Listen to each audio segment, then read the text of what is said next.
Olá pessoal, namastê, muita paz a todos. A pergunta hoje é: professor, o profeta Elias foi mesmo arrebatado aos céus por um disco voador? Né? Interessante que os textos bíblicos, né, não só os textos bíblicos, não, os textos islâmicos, por exemplo, Maomé ascendeu ao céu numa carruagem de fogo. Elias ascendeu ao céu, foi arrebatado, Deus o levou por uma carruagem de fogo. Né?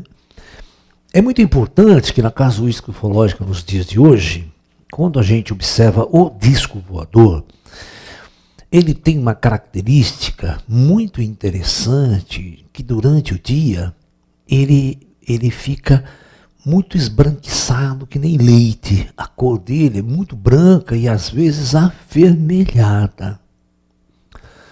Né? Imagine uma visão dessa mais noturna, por exemplo. Que impacto que não teria em um cidadão, né, de 2.500 anos atrás, de uns 500, 600 anos antes de Cristo. Né? Então, muitos daqueles profetas bíblicos, daquelas pessoas,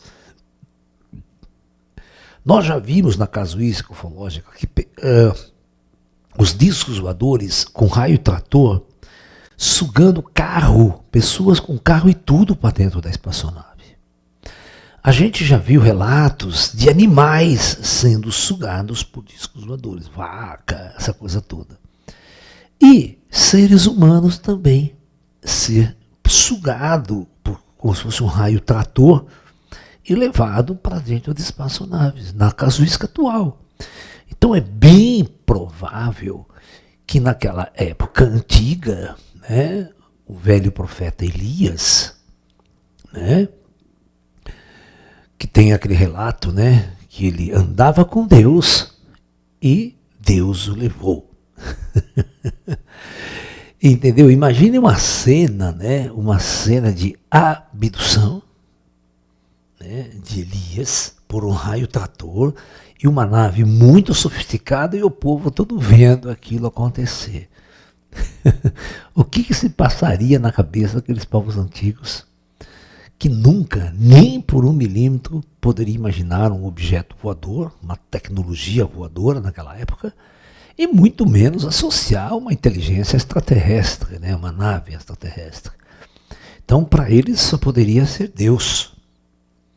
E como essas naves eram muito brilhantes e alaranjadas, né, isto se assemelhava a uma carruagem de fogo, né, que depois ela se deslocava, né, e levou Elias. Né? E tem uma passagem de Elias também, não sei se vocês se lembram, ou já leram, ou estudaram na Bíblia, né? Até a TV Record fez, cara. A TV Record, nas novelas da Record, Elias também, o rio se abre, não é o mar, mas o rio se abre para ele atravessar. Né? Ele atravessa um riozinho lá com uma tecnologia que poderia afastar as águas por alguns instantes, ele atravessa e depois do outro lado ele é arrebatado mesmo pelo disco voador. Né? Tem muitas cenas assim. Então, nos relatos, né, de Erich von Däniken, eram os deuses astronautas. Ele desenvolve a primeira teoria, né, um dos primeiros teóricos modernos a falar sobre deuses astronautas. Ou seja, os deuses nossos do passado, na Bíblia, todos os deuses antigos, não só da Bíblia, dos judeus, mas de todos os outros povos, principalmente aqui no México, né, entre os maias, na América Central, o famoso Quetzalcóatl, né, essa serpente emplumada, né, sempre tem características de uma inteligência extraterrestre, uma inteligência muito avançada, com tecnologias avançadas, entrando em contato com povos primitivos e dando diretrizes, né, organizacionais, por exemplo, os próprios 10 mandamentos, os conselhos que esta entidade, quando conversava com Deus, recebia para uma lugar que eram povos muito primitivos, eles não tinham leis, era uma coisa assim muito bárbara.